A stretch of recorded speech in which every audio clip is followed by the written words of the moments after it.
Before we get started, I have a quick favor. I've been self-funding the Finding Genius podcast for 5 years now. I've done over 3,000 episodes. And as you can see on YouTube, we're up over 1 million views on the channel, which is fantastic. The next thing I really want to push on is to get up to 10,000 subscribers. Because once we do, we'll be able to put a donate button and we'll be able to solicit donations to help keep the podcast running and to also get the Finding Genius Foundation moving along. We have a big project studying anxiety, depression, and PTSD and working on a product to help people overcome these problems because I've seen them explode recently after the last 2 years of the whole virus situation. So if you would, please subscribe to the podcast. That would help us tremendously. Give us a thumbs up and check in the description for Buy Me a Coffee. It's about $5. If you could buy me a coffee, I'd really appreciate it. It would help keep the channel going, and I love coffee. Thank you. Before we get started, I have a quick favor. I've been self-funding the Finding Genius podcast for 5 years now. I've done over 3,000 episodes. And as you can see on YouTube, we're up over 1 million views on the channel, which is fantastic. The next thing I really want to push on is to get up to 10,000 subscribers. Because once we do, we'll be able to put a donate button and we'll be able to solicit donations to help keep the podcast running and to also get the Finding Genius Foundation moving along. We have a big project studying anxiety, depression, and PTSD and working on a product to help people overcome these problems because I've seen them explode recently after the last 2 years of the whole virus situation. So if you would, please subscribe to the podcast. That would help us tremendously. Give us a thumbs up. And check in the description for Buy Me a Coffee. It's about $5. If you could buy me a coffee, I'd really appreciate it. It would help keep the channel going, and I love coffee. Thank you. Forget frequently asked questions. Common sense, common knowledge, or Google. How about advice from a real genius? 95% of people in any profession are good enough to be qualified and licensed. 5% go above and beyond. They become very good at what they do, but only 0.1% are real geniuses. Richard Jacobs has made it his life's mission to find them for you. He hunts down and interviews geniuses in every field: sleep science, cancer, stem cells, ketogenic diets, and more. Here come the geniuses. This is the Finding Genius Podcast with Richard Jacobs. Hello, this is Richard Jacobs with the Finding Genius Podcast. I have William Happer.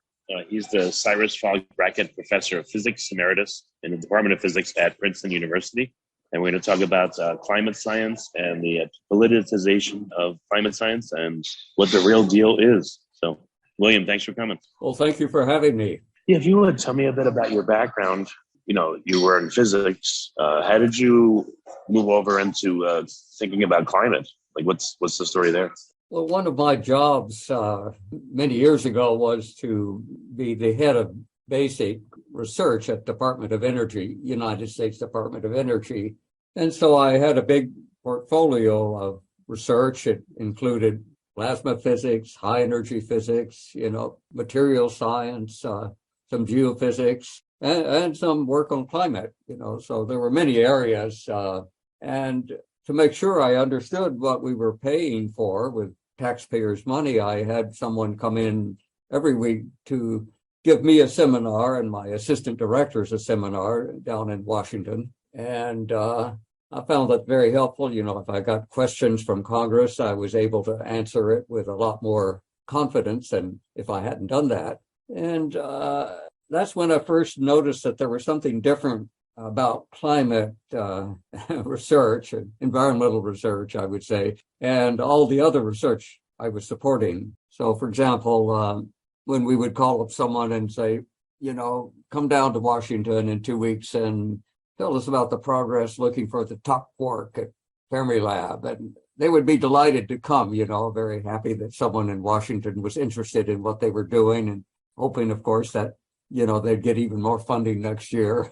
Or someone would come in and tell us about progress on the Human Genome Project we were supporting. At that time, we were busy learning how to sequence DNA more quickly and more cheaply. And so people who had contracts to do this were just delighted to come in and explain why they were making so much progress and how they would make more next year if they got a little more money. And the big difference was that when you would contact someone in environment or in climate or something like that, they would say, well, we work for Senator Gore. We don't work for you. And then I would have to point out that, well, you have this DOE contract, and one of the requirements is that you brief program managers at Department of Energy. And if that's not what you want to do, that's okay with us. We can take the money back, and you can go with someone else. And then they would grudgingly come,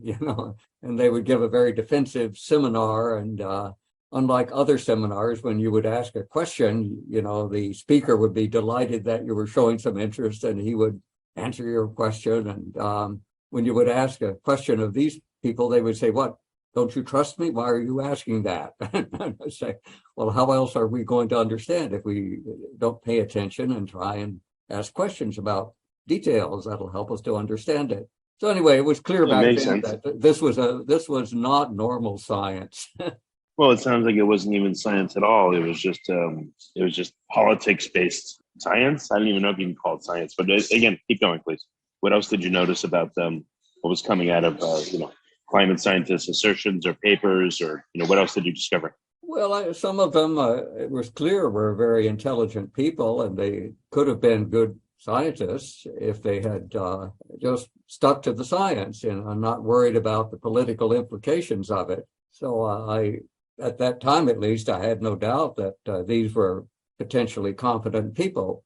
As the years have gone by, I think that they have had a hard time getting young people to get into the field who are really good, because students can sense a field that is highly political. And usually they go into science because they're really interested in science, not politics. If you want to do politics, you can go, to a political science department or do law or something else like that. But if you want to do real science, you'd like to have a really exciting problem to work on, like what is the dark matter of the universe, or, how do we cure cancer, or, really challenging problems. And climate is not that at all. It's how do we reinforce the political narrative, to completely change the way the world works, the way the world economy works. And there's only a limited number of people who want to make a career doing that. So what are some of the major issues that are being raised that are not what they say they are? The world's going to end in 8 years, or whatever number they pick, or we're headed for a disaster. It's an emergency. Why are people saying that? And what is the reality of it, according to you? Well, the reality is, they are worried about greenhouse gases, and the most important human-caused greenhouse gas is carbon dioxide. And, so they have managed to label carbon dioxide a pollutant. It baffles me how people can swallow that, because carbon dioxide is really the gas of life. The world runs on carbon dioxide. We're made of carbon. Every human being exhales about 2 pounds of carbon dioxide a day. That's a lot of carbon dioxide when you multiply by 8 billion people, or roughly what the population of Earth is. And plants can't live without carbon dioxide. Plants are more productive now than they were 50 years ago, just because of the modest increase of carbon dioxide we've already had. And we're still way, way below the normal levels of carbon dioxide that have prevailed over most of geological history, and where plants would prefer to be. Plants, that's what I was going to ask you. If you look over long-term climate data, like how long-term of climate data do we have, and where are we in that context? Are we at a very low point in terms of carbon dioxide levels and other factors, or are we at a high point? Like, where are we historically? We're practically at famine levels for carbon dioxide. If you look, say, over the last 500 million years or so, the Phanerozoic, they call it, is the time when they're pretty good fossils, so you get an idea of how evolution is going from the fossil record.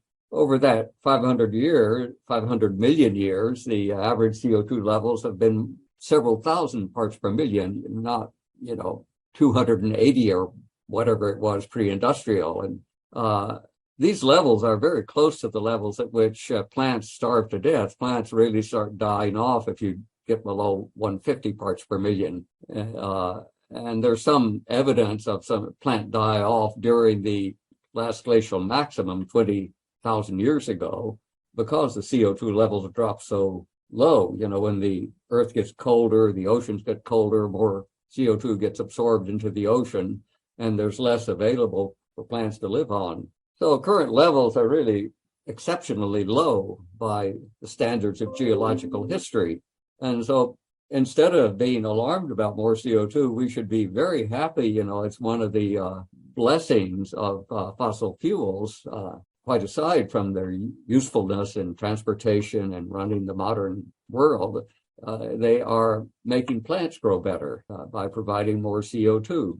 Greenhouse operators, routinely double or triple CO2 levels inside the greenhouse, and it's not free. You have to pay for the CO2, and they wouldn't do it if it didn't pay off in better quality flowers and vegetables and whatever they're producing in the greenhouse. Tomatoes, for example. If you get a tomato in a grocery store today, most likely it's been grown in a greenhouse that's been heavily fertilized with CO2, 2 or 3 times the CO2 than what's outside in the open air.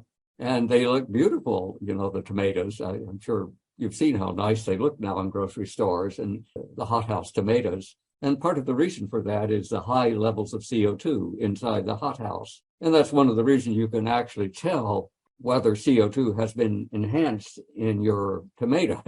Because if you analyze the carbon 13 to carbon 12 in your, grocery store tomato, you will find that it has a lot less carbon 13 than the tomatoes grown in the open field. And from that isotope ratio, you can infer that they've been grown in a hothouse where the CO2 has come from burning fossil fuels.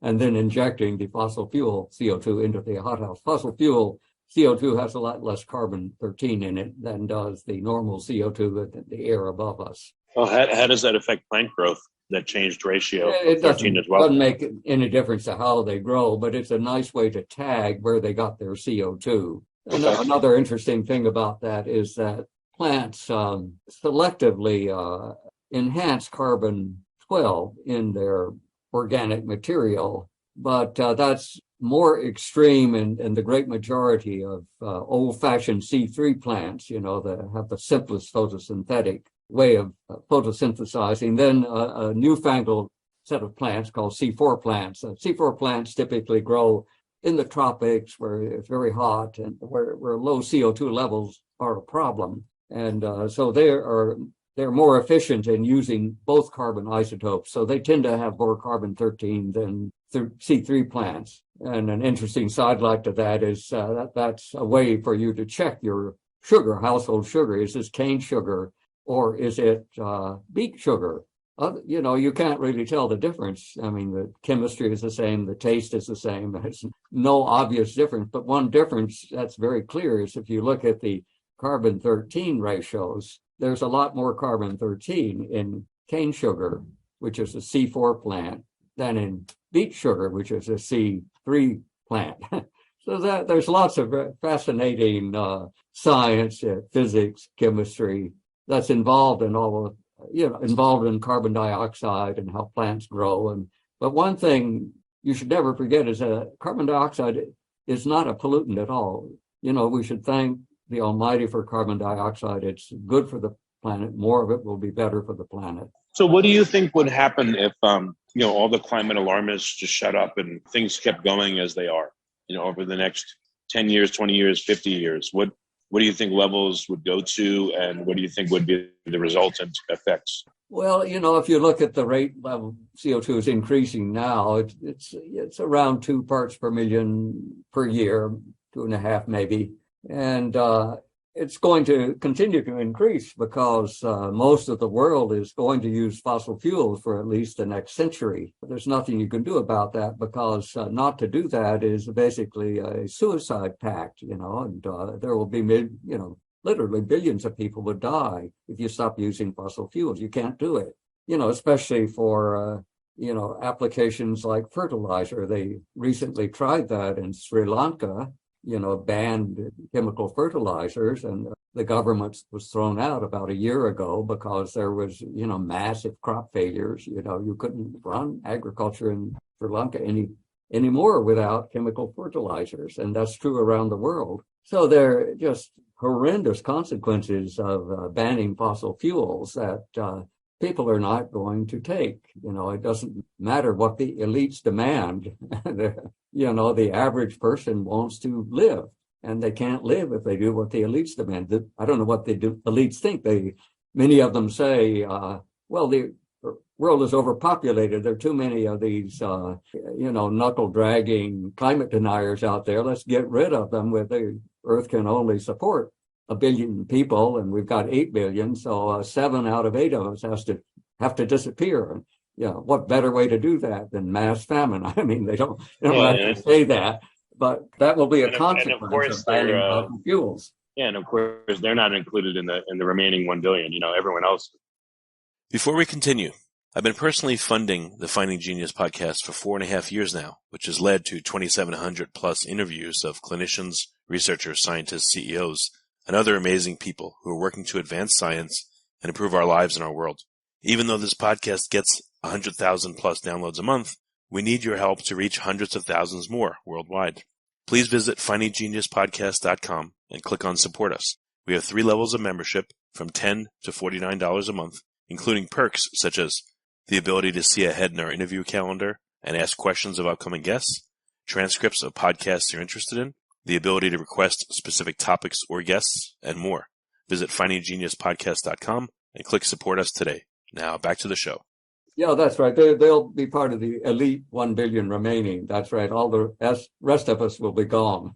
Right. So again, if we just leave it alone and stop crying about all this stuff, and again, what does it look like in 20 years or 50 years time in terms of green percent of the earth, in terms of ability to produce food, in terms of carbon dioxide levels and their implications on health of, let's say, animals and people, not just plants? Like, what does it look like? What does the world look like? Well, I think the world will look very much better if we continue to emit CO2. As I said, it's being emitted at about 2 parts per million per year. So in a century, 100 years, that's 200 parts per million. So we may go up to 600 parts per million. We're a little over 400 now. Or maybe it'll be 700, because we'll use a little bit more as a result of people in Africa and India attaining the same high standards of living that North America and Europe, Japan and China have today. And you can't do that without more use of fossil fuels. So I don't know, maybe it'll go to 700 in a century. There's nothing wrong with that. I mean, it's very good for agriculture, but it has no negative effects that I can think of. All of the effects will be good. What they claim is that, the whole climate will collapse. There will be massive global warming. This used to be called global warming, 20 years ago, but it was already clear, by 2010 that the warming was much less than the climate models were predicting. So this was very, very embarrassing. How are you going to keep the alarm going when the observations are so completely different from the alarmist predictions? And so they changed the name. They're good marketers. So now it's climate change. And so now every time there's a big thunderstorm or a hail, damage to a crop, whatever, it's all due to climate change, and it's all due to burning fossil fuels. It's very much like the witch burning craze, in medieval Europe, and that was driven in part by bad weather then. It was the Little Ice Age. There was a lot of crop failure because it was cooling. Cooling is bad for humanity. Crops fail when it cools. Warms up, you get better crops. And so they blamed witches. And so, thousands of innocent women were hanged or burned at the stake for supposedly ruining the climate. You can look it up. It's true. And so now, thank goodness, we're not burning witches, but demonizing carbon dioxide is perhaps even worse. If we do everything that's demanded, to stop CO2 increases. Yeah, when I've heard a number of people say, "Oh, storms are worsening and getting more frequent," and then I've heard people with actual data saying actually the deaths and the damage from storms has gone down, and they're not going up at all. They may, in fact, be decreasing. Like, what do you observe? Yeah, you have to make a distinction between the incidence of storms and damages. Of course, damages are going up. You can easily see that. But the reason for that is that people are wealthy, and so they buy a beachfront home, and then the next hurricane comes along and it washes away their home. And so that's a lot of damage. The damage would not have been there if the hurricane had come 50 years ago or 100 years ago, because nobody could afford to build houses along the beach where everyone knew that there was a hurricane every 10 years or so. We've been having hurricanes in the East Coast of the United States since forever. You can tell that from proxy records. Also, historical records over the last few hundred years are quite good. The worst hurricane we ever had was 1779 or some, within a year. I don't remember exactly the year, but it was during the American Revolution, killed 20,000 people. And that was a time when there was practically nobody living, in North America along the East Coast. So today that would be millions of people killed by this hurricane. It was so intense that it stripped, all the bark off the trees in the Caribbean. The trees had white trunks because of the loss of bark during the hurricane. And it wiped out a good fraction of the British and the French fleet. And it was very handy for the U.S. because it weakened the British Navy quite a bit. And it was one of the things that let the French help us, administer the coup de grace, at the end of the revolution, to Cornwallis and Yorktown. The French, bless their hearts, blockaded the mouth of the river there. That would have given Cornwallis a chance to escape. And it was all tied in with the previous year's hurricane. The British didn't realize that the French had rebuilt their fleet as effectively as they did. And so it was too late for them to correct the mistake. Cornwallis surrendered, and that was the end of the war in America. But it was closely connected with climate. So what kind of arguments or attacks have you heard that actually maybe have some veracity to them or some credence to them versus being baseless? Like, what are some common debate points that you've come up with when you've interacted with other people regarding climate? Well, most of the climate professionals won't debate anyone who knows anything about climate. They will say that, the science is settled. We don't debate settled science. And so it's not easy to have a debate. There have been a few, and my hat's off to the people on the alarmist side that they're willing to debate. That's a very good thing for them to do. It shows that they have some integrity, but most don't have it. I don't think they have any real arguments, scientific arguments to support, their alarmism. There are real problems in the world today that we should be tackling, and they're much bigger than climate, which is a non-problem. There's the biggest one of all is, how do you get people to live in peace and harmony with each other? Just look around the world, everywhere you look, there's wars going on, people fighting each other, discriminating against each other. There are all sorts of difficulties. They have nothing to do with CO2 or climate. They have to do with the human character. And so if we really wanted to solve the long-term problems of humanity, we should be working on these age-old conflicts that, so many great religions, for example, have tried to solve.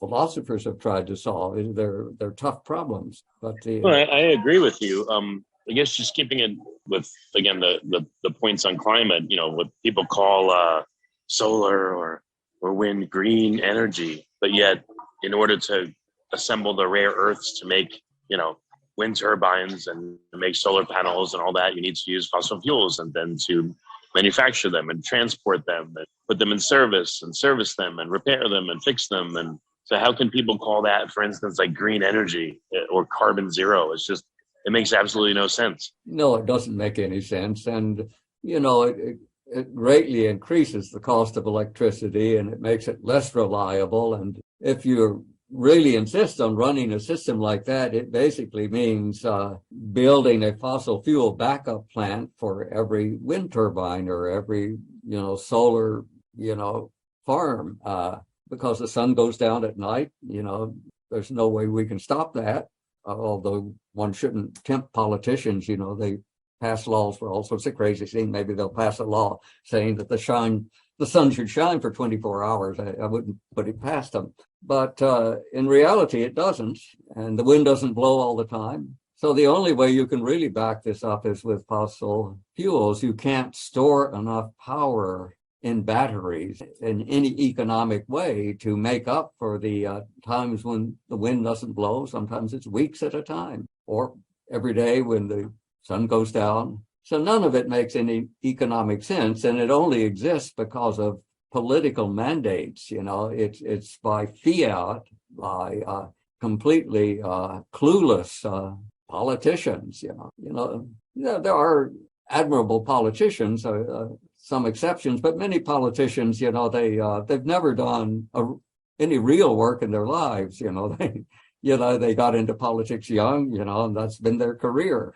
And so they've never added to the benefits of mankind, the way some guy who delivers your groceries does, or a doctor who takes care of your health, or, the trucker who moves your food from the field to the grocery stores. There are lots of honest people who make the world go round, but they're not the ones that are making these crazy decisions, in the halls of power. Yeah, no, it's true. For instance, I just took a trip with my family. We drove through Colorado and New Mexico. We drove through hundreds of miles of really, really windy, desolate areas. And I saw a total of 4 windmills, and none of them were functioning or moving. Yeah. I saw a few solar arrays, and they were all pointed the wrong way based on the sun. They couldn't move with the sun. So it just seemed like a gigantic waste and just absolutely ridiculous. Like, if this is so important, if this is viable, why isn't anyone capitalizing on the wind and the sun? It just makes no sense. It just seems like all just, a smokescreen.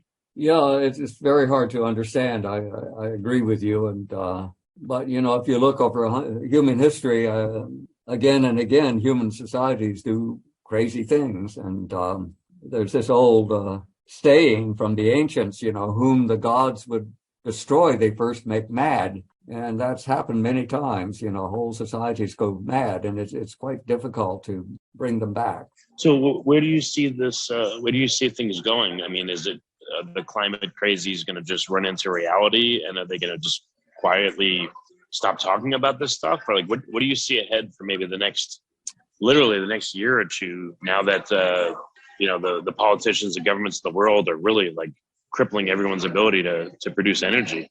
Where do you see this going?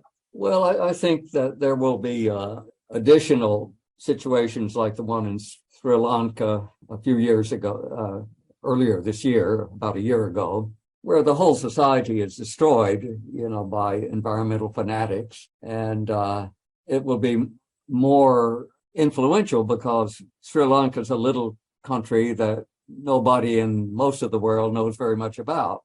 But if it happens in Germany, or if it happens in the state of California or Great Britain, everybody will know about it. So, for example, if Europe is unlucky and this is a harsh winter, they're really hurting for energy supplies, and there could be tremendous political unrest because of the inconveniences and the hardships that the people in Germany or Britain or other places face, because of not enough fuel to keep society running. So I think this probably will have to go to the ridiculous extreme where great damage is done to some society, hopefully not to the whole world, but to some small part of it, and that the lessons from that will finally be learned, and everybody else will say, well, we're on the wrong path here. Let's make some course corrections, because look what happened to country A, which is in shambles now because of what they did in response to environmental extremism. Yeah, so I guess do you see any nations that you think are going to be the first to go? Like you said, we've seen Sri Lanka completely fall apart and now deindustrializing. Are there any major Western nations you think that are in, let's say, the most trouble? It seems like maybe, from my vantage point, Germany, maybe the UK. Germany is at risk. That's right. they were counting on Russian gas to bail them out. On the other hand, you shouldn't underestimate how competent the Germans are. I think quite quickly, if the need should arise, they could restart a number of coal plants. They still have lots of brown coal, and they could make up for the shortfalls. And nobody's better at doing that than the Germans. They are very, very talented, and I think they could do it if they had to. Britain typically is a little bit more muddled than Germany, so they might have a harder time if all of a sudden it's clear that they can't get the gas they need. They run the United Kingdom on gas now, and gas is running out, and because of green pressure, they're unable to tap the enormous reserves that the whole island is sitting on. They have, great reserves of gas in the shale under parts of Great Britain, but because of environmental opposition, they cannot do the same fracking that we've been doing in the United States that has brought out gas in abundance. U.S. has good shale, so it's easy to do that, but there's comparable shale in other parts of the world that could be used if it were not for this sort of fanatical opposition of the green left. So what would be a recommendation from you or a plan to, it just seems so overwhelming. There's I don't know how many pundits, news agencies, politicians, it's like everyone's like, oh, everyone knows that the climate is falling apart and it's an emergency. How do we overcome that? How do we turn the tide back? Well, I don't know. I've often tried to understand how this would end by looking at things like the witch hysteria in medieval times in our country, in the United States. We had these Salem witch trials, and all of the witch trial judges had Harvard degrees, so it wasn't run by, unshaven backwood rubes. It was run by the elite, the best and the brightest. And it was clearly phony then, and the common people were quite skeptical about the witch trials, whether there even was such a thing as a witch. But, how could you argue with someone with a PhD in theology from Harvard? And so what brought it to an end was there was so much hysteria that everyone was accused of being a witch. And it was pretty clear that some of the judges themselves would be next to hang if this didn't get stopped pretty soon. So the wiser heads there finally said, well, we can't go on like this. And besides, the main evidence has been, spectral evidence that somebody had a dream that their neighbor was a witch, and what more do you need? They had this clear dream. It must have been from the good Lord, and so hang the witch. It didn't seem to come to their notice that, when the witch was hanged, that the accuser got their property, so it was profoundly corrupt, as all of these things are. But in Massachusetts, they finally just banned the use of the spectral evidence. And without spectral evidence, you couldn't convict anyone, because there was no hard evidence of witchcraft, none at all. And there's no hard evidence of any damage to the climate from fossil fuels either. The only evidence is from feverish computer projections, and nice computer displays, in vivid colors of red and orange, which show the Earth burning up. But that's actually not what the Earth is doing, and it won't do that. So I don't know. I think it will. I think it will end. It has to end because, as I've mentioned before, if it goes on, it's basically mass suicide. So we can't do it. Well, hopefully not. There may be a significant amount of mass suicide, because of the elites. But that's why I'm wondering when there'll be a big turning point, or hopefully there will be before things get too bad. But it's not good news. What do you recommend for people to actually educate themselves and at least look at both sides of the issue instead of just believing one or the other? Well, I think a big part of the problem is science illiteracy. So most Americans don't know very much science, and they know even less mathematics. And so they're easily misled, by purveyors of nonsense, the saviors of the planet claim that they're basing what they do on science. In fact, it's not science at all. It's just made up science. But how are you supposed to know that if you don't know any science yourself? So I think anything that makes people pay a little more attention to science and forces them to learn more science, even simple science, would help a lot. The media has been terrible, because it's got lots of reporters, other media people who make their living on alarmism, any kind of alarmism. If it, bleeds, it leads. And so what better than a bleeding planet, that's about to be boiled to death by emissions of CO2 from fossil fuel. So another thing you should remember, if you're my fellow citizen, is don't believe everything that you hear in the in the media. The establishment media is particularly bad, but any media, you should check yourself to the best that you can on scientific matter, any other matter for that, as far as that goes. I would say also common sense, it's maybe a little harder to have common sense today than it used to be, but it's striking when you talk to people, those from rural backgrounds, from farming areas or people who work outside. None of them believe any of this stuff about climate disaster because they've seen the climate up close and personal all their lives. They know perfectly well that it naturally has good times and bad times and that it is out of their control. So they completely understand that on a very intuitive level, but the elite, which has been, young people who've been brought up in luxury and, suburban abundance and sent to prep schools and, never hoed a row of corn or delivered a load on a truck or run a tractor. None of them have any sense of what the real world is like.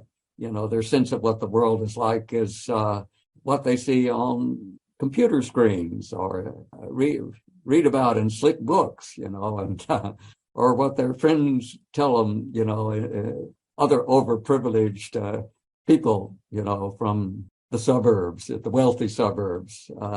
So often wondered about, the Chinese Cultural Revolution.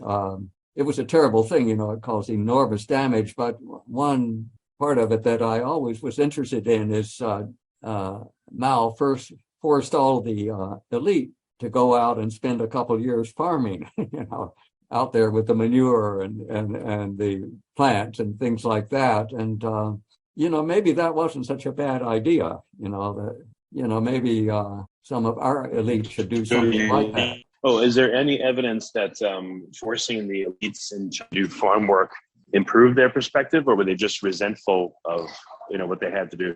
Well, it would certainly make them resentful, but there's a reason for that, that if you've never had to do real work, your judgment will never be very good. And there are other ways that you could do that. I think, for example, the Peace Corps was the basic idea, was get people out and let them do something that's useful, preferably in a rural area where they can see what the real world is like, and maybe there will be some useful results. I think in many cases the Peace Corps experience did a lot more for the volunteers who went out to serve than it did for the people they served. The people they served in many cases, I think, were the teachers, not the Peace Corps workers. But there was some benefit the other way too. Certainly teaching people to read and to calculate is a huge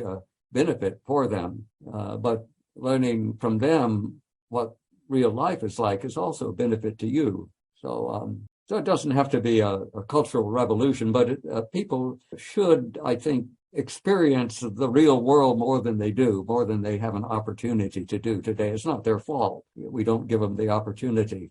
Yeah, it makes sense. It definitely makes sense. Well, very good. William, what's the best way for people to find out more about your work and your commentary and your papers? Well, where can they go? The best place to learn about, the truth on CO2 is the CO2 Coalition. It's a website, co2coalition.org. If you Google on it, you'll find it immediately. And it's a quite honest, educational organization, and have a look. You'll learn a lot if you read a little bit of what's there. Okay, so CO2 Coalition, yeah, CO2coalition.org. If you Google on it, it'll come up, along with, of course, Okay. lots of hate articles about what a terrible organization it is. But the old saying, if you're not taking flack, you're not over the target. Makes a lot of sense. Okay. And thank you so much for coming on the podcast and explaining. And I love your use of history and metaphor and all that to inform what you're talking about. So thank you for being here. Okay, keep up your good work. If you like this podcast, please click the link in the description to subscribe and review us on iTunes. You've been listening to the Finding Genius podcast with Richard Jacobs. If you like what you hear, be sure to review and subscribe to the Finding Genius podcast on iTunes or wherever you listen to podcasts. And want to be smarter than everybody else? Become a premium member at findinggeniuspodcast.com. This podcast is for information only. No advice of any kind is being given. Any action you take or don't take as a result of listening is your sole responsibility. Consult professionals when advice is needed.